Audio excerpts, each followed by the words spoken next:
नमस्कार, आप देख रहे हैं कच्चा चिट्ठा और मैं हूं आपके साथ राजप्रीत कौर। देश में इस वक्त जांच एजेंसियां ताबड़तोड़ एक्शन ले रही हैं और करोड़ों करोड़ों का खजाना भी जब्त कर रही हैं। अभी हाल ही में कांग्रेस सांसद धीरज साहू के घर से मिले कुबेर के खजाने के बाद वो इन दोनों सुर्खियों में हैं। उनके ठिकानों से जब्त की गई नकदी की गिनती खत्म हो चुकी है। 10 दिसंबर को लगातार 5वें दिन भी गिनती जारी रही। नौबत यह है कि नोटों की गिनती करने में कई मशीनें तक खराब हो चुकी हैं। प्रवर्तन निदेशालय ईडी, केंद्र जांच ब्यूरो यानी सीबीआई और आयकर यानी आईटी विभाग हर साल कई छापे मारते हैं। इनमें करोड़ों रुपए की बेहिसाब नकदी बरामद होती है। रेड के दौरान छापे में मिली रकम पर ईडी को दर्शाने के लिए ई और डी जैसे अक्षरों के साथ तस्वीरें सामने आती हैं। इन्हें शायद आपने देखा होगा। इसमें सबसे बड़ा सवाल ये उठता है कि छापे के दौरान एजेंसियां जो नकदी बरामद करती है उसका क्या होता है। आखिर इस पैसे पर किसका अधिकार होता है? क्या ये पैसा वापस उसी शख्स को मिल जाता है जिसके यहां से बरामद होता है? तो हमारे खास शो में इन सभी सवालों के जवाब हम आपको बताएंगे। कहां जाता है जब्त किया हुआ पैसा? क्या सरकार का होता है अधिकार? क्या एजेंसियों के पास रहता है सुरक्षित? क्या दोबारा वापस मिल जाता है खजाना? जब भी ईडी या सीबीआई की तरफ से खजाना मिलता है तो सभी के जहन में एक सवाल आता है कि क्या एजेंसियां अपने दफ्तर में नकदी रखती हैं? दरअसल जब ईडी, सीबीआई या आईटी विभाग बेहिसाब दौलत जब्त करता है तो वे इसे अपने कार्यालय परिसर में नहीं रखते। सबसे पहले आरोपी को ये बताने का मौका मिलता है कि इतनी नकदी कहां से आई।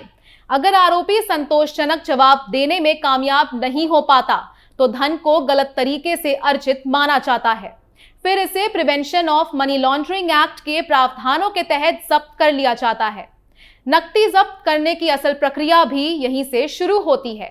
जब्त नकदी की गिनती के लिए भारतीय स्टेट बैंक को बुलाया जाता है। इसके साथ ही जब्त की गई नकदी की एक सूची तैयार की जाती है। इसमें विशिष्ट मूल्य वर्ग जैसे 500, 200, 100 रुपए, 50 रुपए में बरामद राशि का पूरा ब्यौरा शामिल होता है।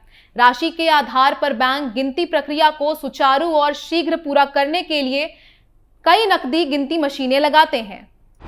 कहां रखा जाता है जब्त किया गया पैसा? एक बार गिनती पूरी होने के बाद नकदी को स्वतंत्र गवाहों की मौजूदगी में बक्सों में सील कर दिया जाता है। फिर नकदी को सीबीआई शाखा में ले जाया जाता है। वहां इसे एजेंसियों के पर्सनल डिपॉजिट खाते में जमा किया जाता है। बाद में नकदी को केंद्र सरकार के खजाने में ट्रांसफर किया जाता है। इसमें सबसे खास बात यह है कि नकदी का इस्तेमाल सिर्फ अदालत में मामला समाप्त होने के बाद ही किया जा सकता है। मामला विचाराधीन होने तक ना तो ईडी, ना बैंक, ना ही सरकार को किसी भी उद्देश्य के लिए धन का इस्तेमाल करने का अधिकार होता है। आरोपी के बरी होने पर क्या वापस मिल जाता है पैसा? एजेंसी एक अंतिम कुर्की करती है। इसके तहत निर्णायक अथॉरिटी को 6 महीने के भीतर कुर्की की पुष्टि करनी होती है। यह आदेश सुनिश्चित करता है कि आरोपी जब्त की गई नकदी से लाभ नहीं उठा सके।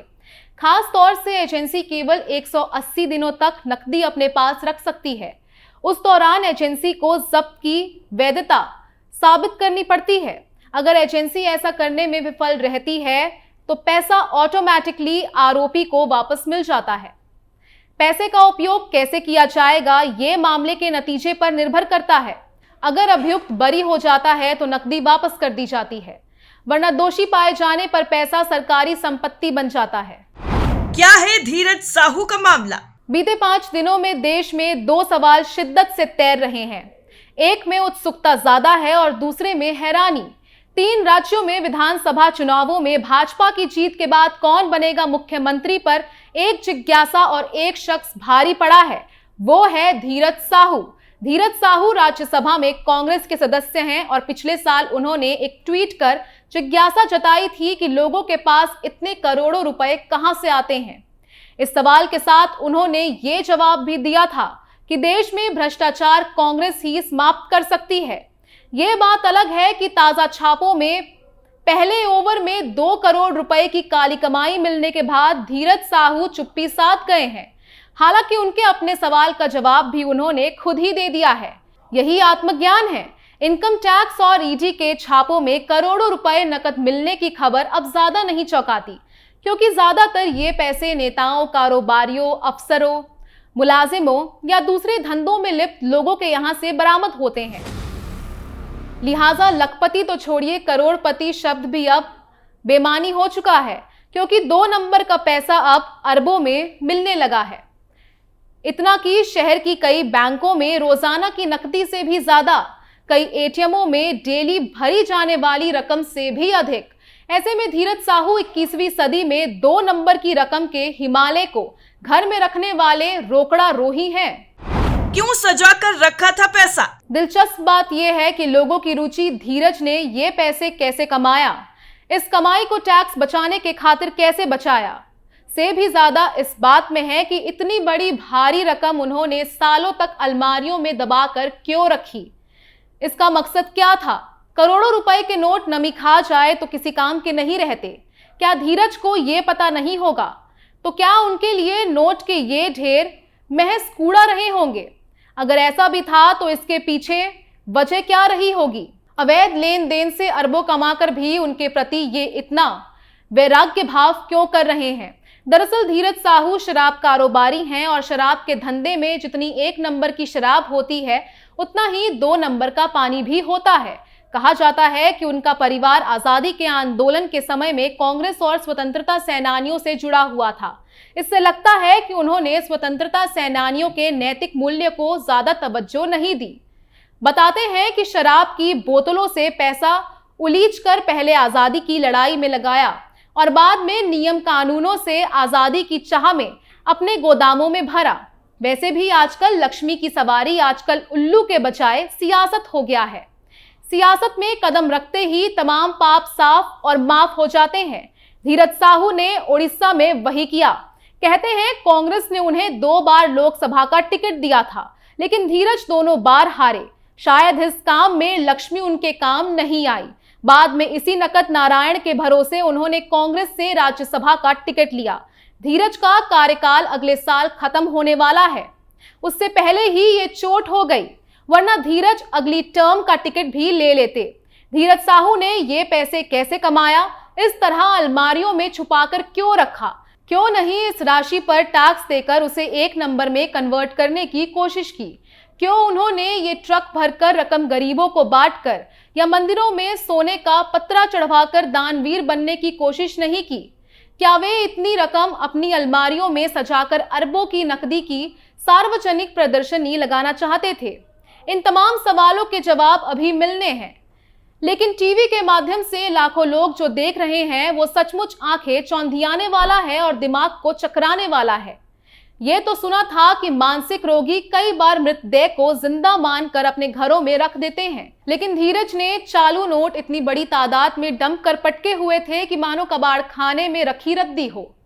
कारू के अतूक खजाने की तरह धीरज साहू के घर से रोज मिल रहे करोड़ों के करारे नोट, उन्हें गिनती करने वाले मशीनों का दम तोड़ना, मशीनें परेड कर उन नोटों के बंडल बनाने वाले 50 हाथों का थकना, गिने हुए नोटों को भरने के लिए लाए गए बोरों का छोटा पड़ जाना।